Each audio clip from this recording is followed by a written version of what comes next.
88 में आपने संगे बुनियाद रखी, उसके बाद तो बहुत सारी मुश्किलात का सामना करना पड़ा हो जी। इसको बनाने में, फिर जगह लेने में। तो आपके पास इतना इन्वेस्टमेंट थी इतनी? नहीं, ये आपने जीरो इन्वेस्टमेंट से शुरू? हमने जीरो इन्वेस्ट। थोड़ा सा सर बताएं ना अपनी जर्नी के बारे में। वो जब मैं कुवैत में काम करता था वहाँ पर मेरी अच्छी खासी पोजीशन थी। अच्छा। लेकिन फिर एक दिन मुझे फैसला करना पड़ा कि मुझे वापस पाकिस्तान जाना चाहिए, क्योंकि मेरे में जितना टैलेंट था, पोटेंशियल था, वो मैंने कहा मैं अपने मुल्क में इस्तेमाल होना चाहिए, वो मुल्क के लिए सर्फ होना चाहिए। जी हाँ, क्योंकि वहाँ आप जो बाहर काम करते हैं आप सेकंड क्लास सिटीजन होते हैं जी। तो वो किसी सूरत मुझे जो है ना बर्दाश्त था ना एक्सेप्टेबल था। आपने पाकिस्तान मुस्लिम लीग फंक्शनल को कब ज्वाइन किया, कौन से सन में? मैंने अगस्त 2013 में।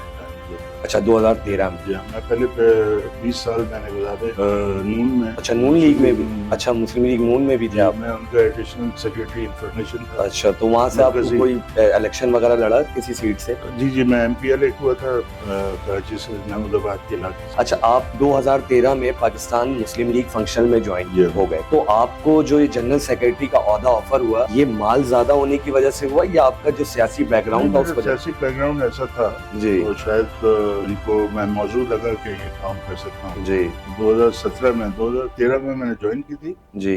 2017 में मुझे फिर जनरल सेक्रेटरी बनाया पीर साहब। अच्छा, पीर पगारा साहब की तरफ से ये देखा जाता है कि 27 कैंडिडेट थे मेरा ख्याल से कराची से इस बार में। जी। तो उसमें से अभी कोई भी एक नॉमिनेट कोई भी नहीं हुआ, क्योंकि वो जाहिर है फिर आपके। कराची की सिचुएशन अलग थी, हमने विड्रॉ किए अपने कैंडिडेट्स। जी।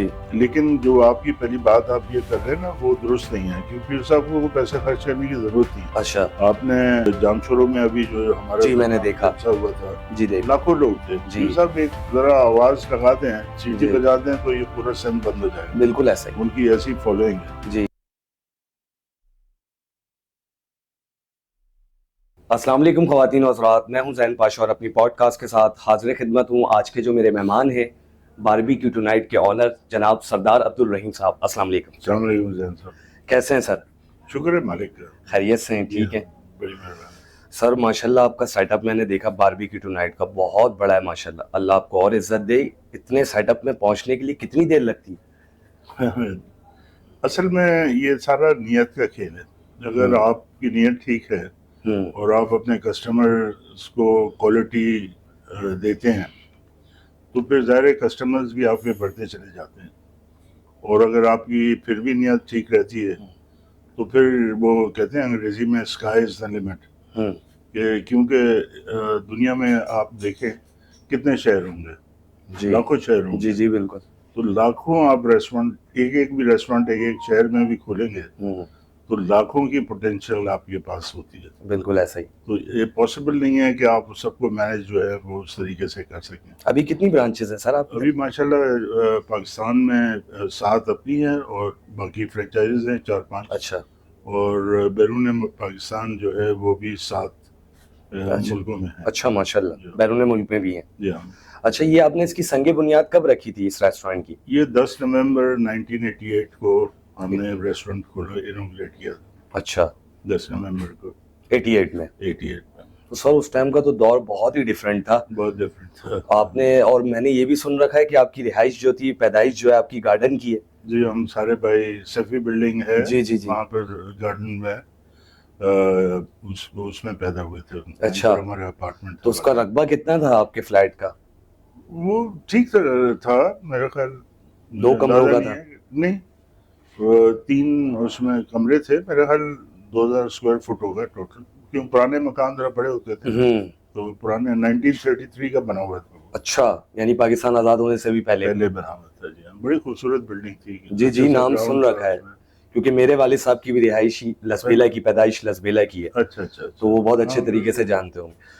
तो ये है कि आपकी जर्नी तो बहुत ही तवील है। अगर मैं अपना पूरा पॉडकास्ट भी 1 घंटे का कर दूं तो उसमें भी आपकी जर्नी मुकम्मल नहीं होगी। तो हम थोड़ी थोड़ी सी बातें आपसे पूछते हैं। 88 में आपने संगे बुनियाद रखी, उसके बाद तो बहुत सारी मुश्किलात का सामना करना पड़ा होगा जी, इसको बनाने में, फिर जगह लेने में। तो आपके पास इतना इन्वेस्टमेंट थी इतनी?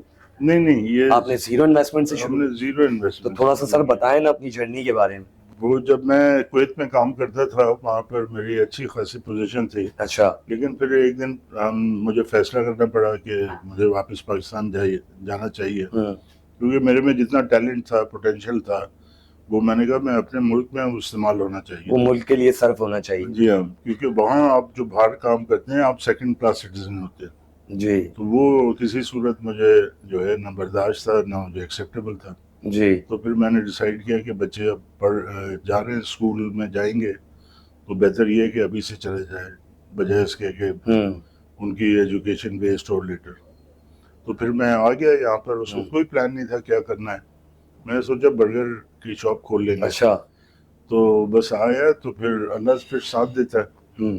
फिर जगह हमने देख ली, तो रेंट पे ली स्टार्ट में जगह आपने? नहीं ओनरशिप पे ली। अच्छा। तो मेरे भाई ने कुछ थोड़ा इन्वेस्ट किया, बाकी मैंने उस टाइम उस 88 में कितने की ली ये जगह आपने जो? टोटल हमें दोनों दुकानें कोई 17-18 लाख में पड़ी थी। अच्छा, उस 88 में? 88 में। अच्छा, उस टाइम पे भी ये एरिया 18 पोर्श लाख ही का था? तो अभी आप पान का ठिया भी नहीं। जी जी बिल्कुल ऐसा ही है उस दौर। तो फिर ये हुआ कि वो मैंने उधार लिया अपने कुवैत में हमारे थे अजीज, और फिर हमने बाहर लगाम लेके शुरू किया, और पहले दिन से माशाल्लाह ये बहुत चलने लगा। दिन दुगनी रात चुगनी आपने करी फिर माशाल्लाह। हाँ, अल्लाह अल्लाह ने हमारे साथ दिया। सर जिस टाइम 88 में आपने इसकी संगे बुनियाद रखी, उस टाइम पे तो एमक्यूम का उरूज था 88, 90, 92 में, और 92 ऑपरेशन भी सभी को पता है।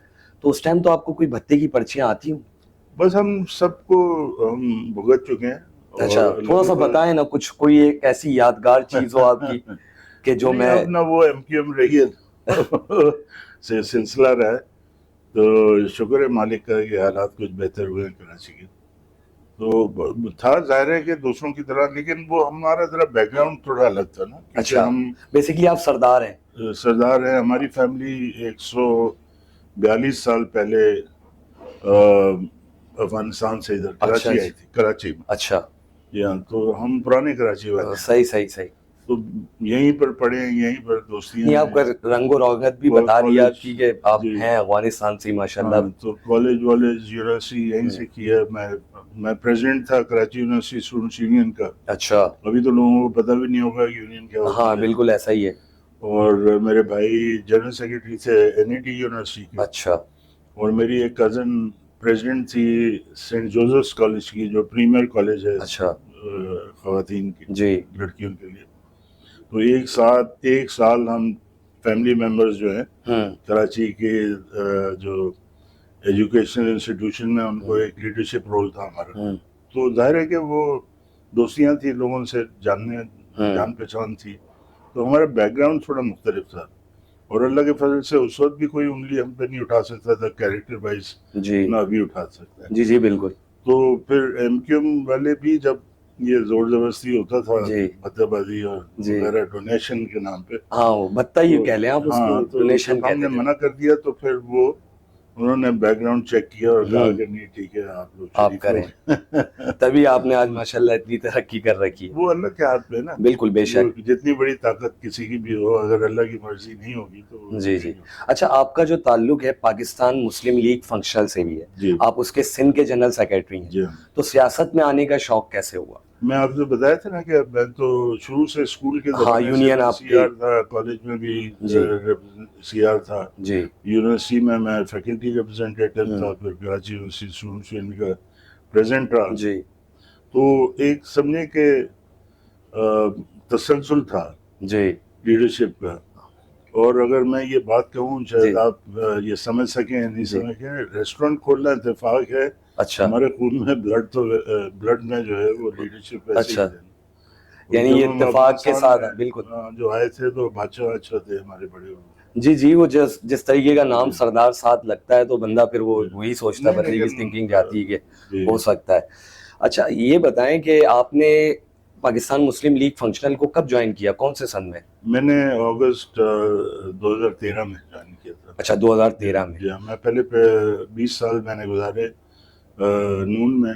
अच्छा, नून लीग में भी? अच्छा, मुस्लिम लीग नून में भी थे आप? मैं उनका एडिशनल सेक्रेटरी इंफॉर्मेशन था। अच्छा, तो वहाँ से आपको कोई इलेक्शन वगैरह लड़ा किसी सीट से? जी जी, मैं एमपी इलेक्ट हुआ था कराची से, महमूदाबाद के इलाके से। अच्छा अच्छा, 97 के इलेक्शन में। सही।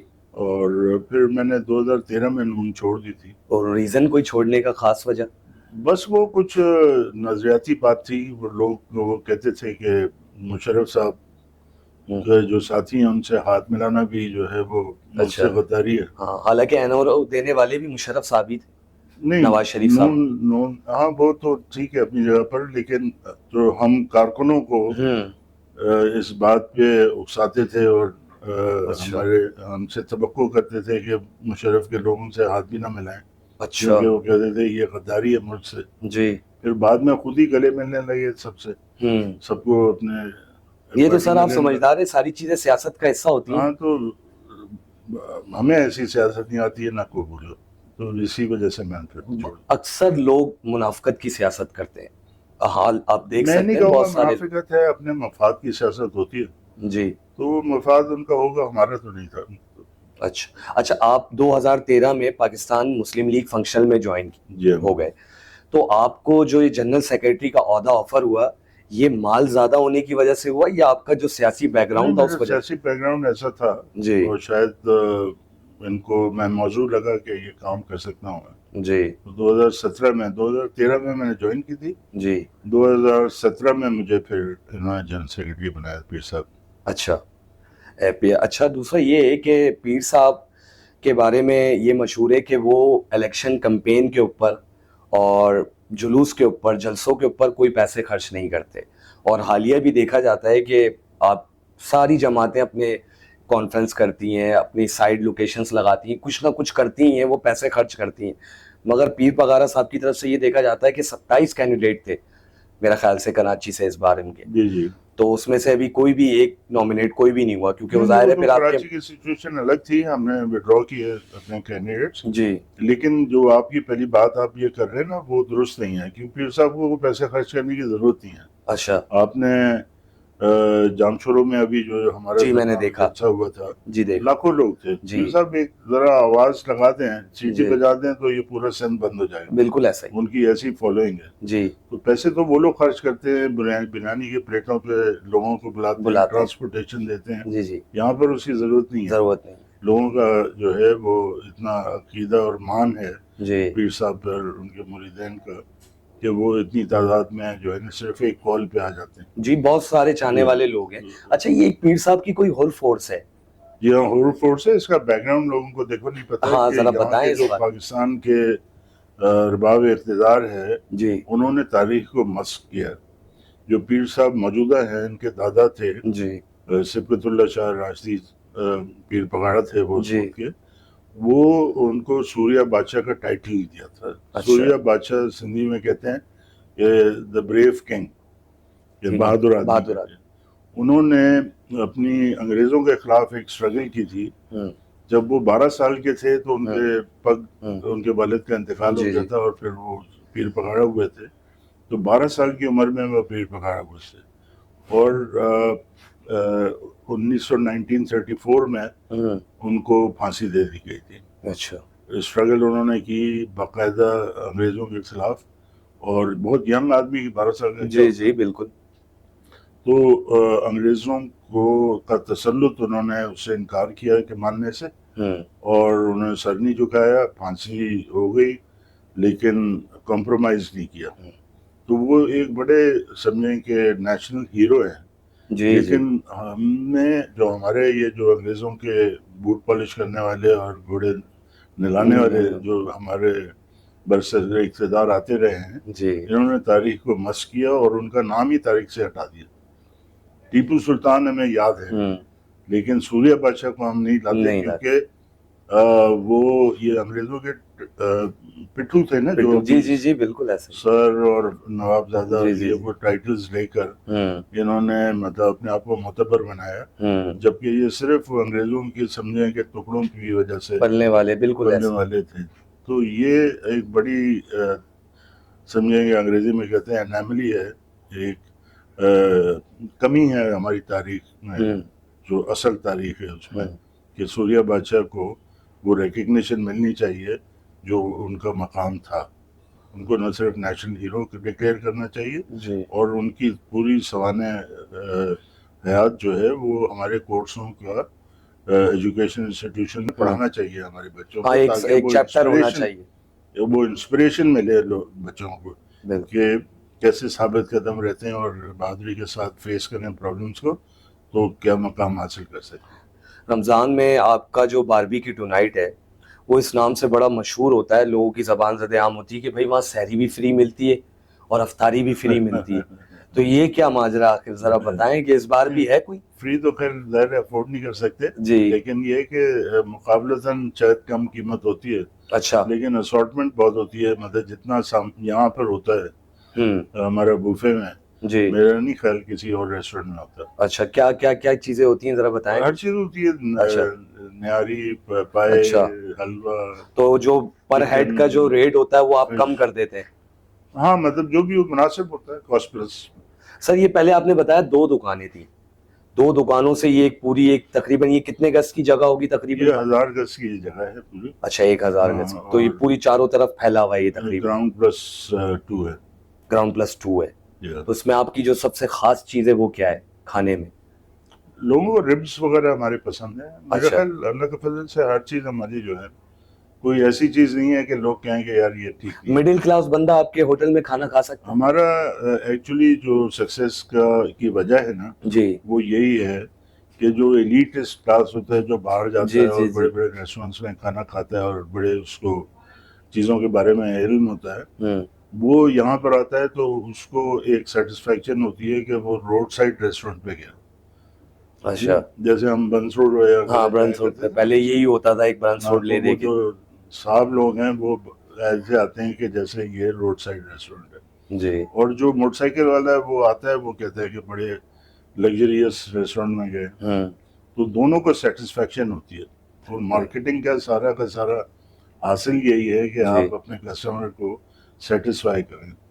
तो एक उनको समझे कि सेटिस्फेक्शन होती है, क्योंकि कीमतें भी इतनी ज़्यादा नहीं है जी और खाने की क्वालिटी बहुत ज़्यादा अच्छी है माशाल्लाह जी से। जी, नाम है वो तो लोगों। एनवायरनमेंट है, सिर्फ लोगों को थोड़ा इंतजार करना पड़ता है, लेकिन लोग आदी हो गए हैं। सर हमको स्टाफ पता कितना होगा आपका तकरीबन मुझे?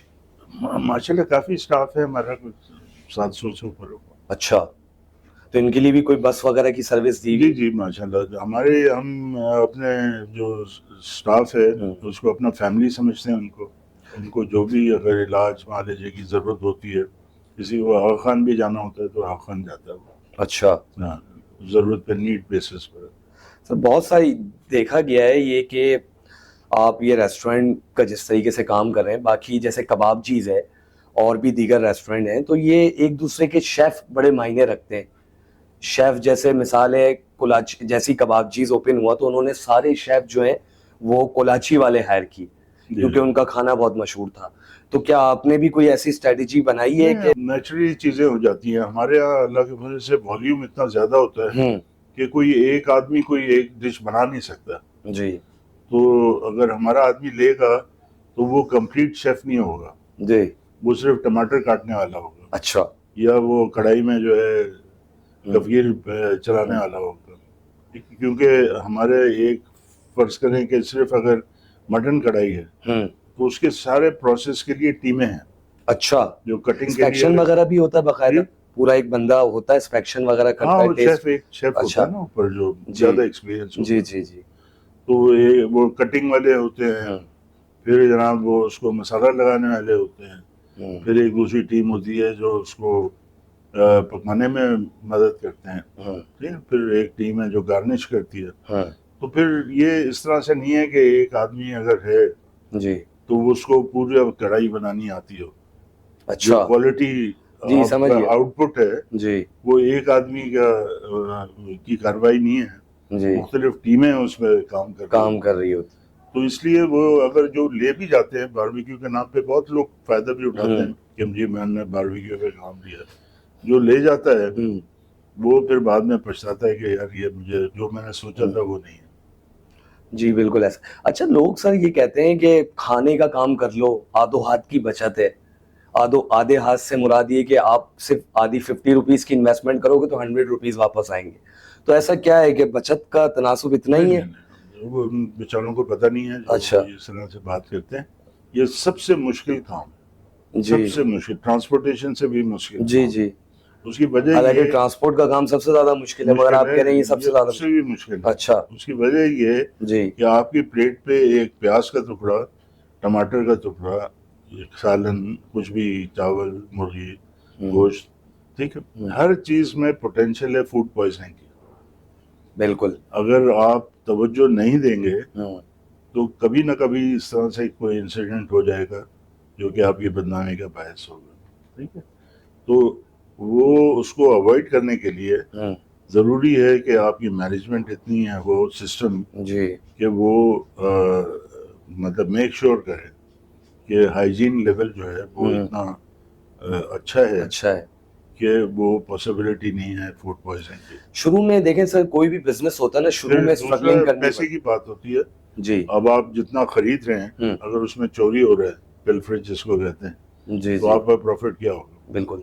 ठीक है ना, क्योंकि आपका सेलिंग प्राइस तो मार्केट से रिलेटेड है, जी आपको थोड़ी सी मार्केट से कम रखेंगे जी जी, तो लोग माइल होंगे इस तरह। बिल्कुल ऐसा ही है। तो लेकिन जो परचेजिंग है उस पर अगर तवज्जो नहीं है जी तो आपकी सेलिंग प्राइस जो है वो तो डिटरमिन्ड है कि जो मार्केट प्राइस है जी इतनी होगी, जी, और परचेजिंग की कॉस्ट जो है वो बहुत ज़्यादा है, क्योंकि चोरी हो रही है, अंडर इनवॉइसिंग हो रही है, ओवर इनवॉइसिंग हो रही है, जो भी है। जी तो फिर आपको मुनाफा तो है नहीं, जब मुनाफा नहीं है तो आप तनख्वाह कहाँ से देंगे? बिल्कुल ऐसा ही तो है। बड़ा मुश्किल और काम है 700 बंदों का स्टाफ कैसे चलाएंगे, हर चीज को टेक्निकली, मैनेज बहुत करना मुश्किल पड़ता है। काम है। अच्छा, स्ट्रगलिंग जो होती है वो सारी जद्दोजहद जितनी भी वो स्टार्टिंग में होती है, बाकी ये बिजनेस ऑटो पे बाद में रोजाना खुद। की बात है, रोजाना। ये मैंने आपसे कहा ना कि जी जब तक आप तवज्जो नहीं देंगे हर जी टमाटर के पीस पर, जी ठीक है, जी तो वो आपके बिजनेस को खराब कर सकता है। जी, तो फिर आप रिलैक्स नहीं कर सकते कि सही। हमने शुरू हो गया है, लोग आ रहे हैं। तो वो जो लोग रिलैक्स करते हैं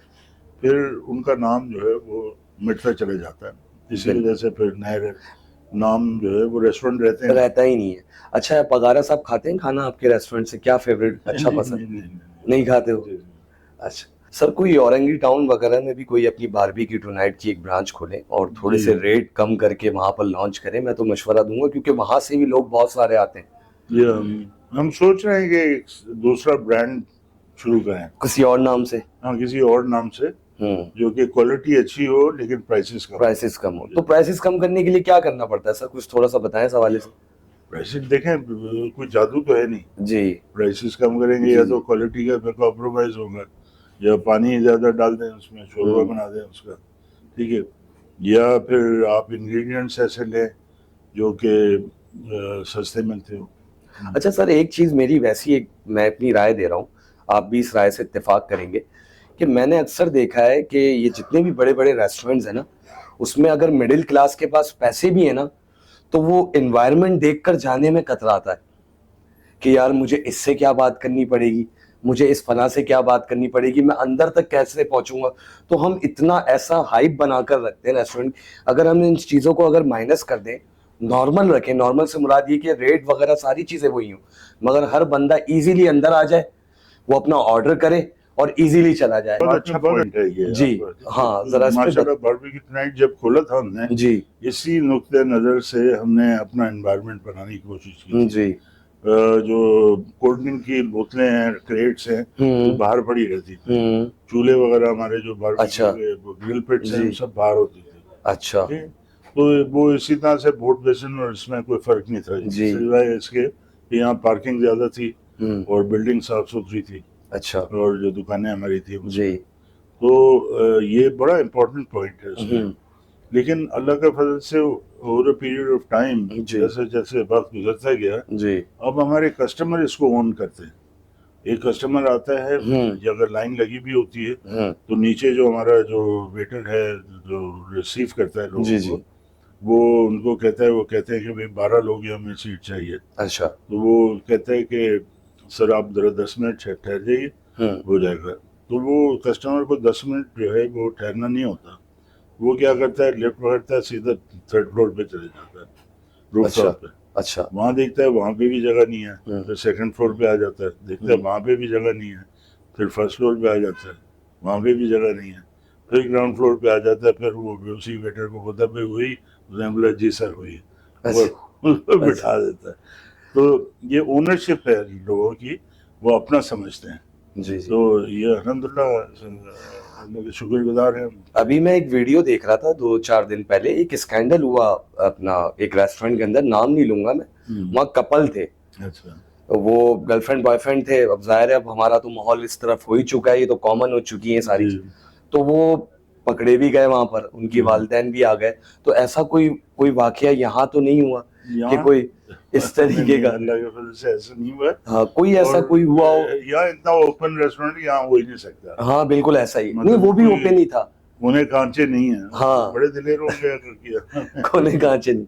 अच्छा, ये सामने ही बिलावल हाउस है, जी। तो वीवीआईपी प्रोटोकॉल से बड़ी मुश्किल तो होती होगी आपको, आपके नहीं, हमें कस्टमर्स हमें फर्क वगैरह? नहीं पड़ता। हमें कभी कोई- ऐसा हुआ वीआईपी मूवमेंट हो रही हो कोई? नहीं नहीं, मतलब बल्कि मैं ये कहूँगा कि इन्होंने कभी हमें छेड़ा भी नहीं। अच्छा, वो आपके बैकग्राउंड को ये देखते हुए नहीं बिलावल छेड़ा? साहब तो कहते हैं कि उनको पसंद, सबसे पसंदीदा रेस्टोरेंट बारहवीं की नाइट। अच्छा, जब वो यहीं होते तो फिर वो यहीं से जाता हो? साथ साथ अपनी जगह पर। हाँ बिल्कुल ऐसा ही है। कारोबार। हाँ बिल्कुल ऐसा ही। चले, बहुत अच्छा लगा मुझे आपसे जी, मिलके। बहुत शुक्रिया। बहुत सारी चीजें आपने क्लियर करी, स्ट्रगलिंग के बारे में बताया। बेसिकली स्ट्रगलिंग हर चीज में बहुत जरूरी है। बिल्कुल, हार्ड जब वर्क। तक जी ये सारी चीजें नहीं होंगी तो आप 0 से 100 पे नहीं जा सकते। सही बात है। तो ये थे साहब हमारे सरदार रहीम साहब, जो कि आपको अपनी बारबेक्यू टू नाइट के हवाले से सारी स्ट्रगलिंग बता रहे थे। इंशाल्लाह एक नए मेहमान के साथ अगले प्रोग्राम में आपसे फिर मुलाकात होगी। जब तक के लिए अल्लाह हाफिज।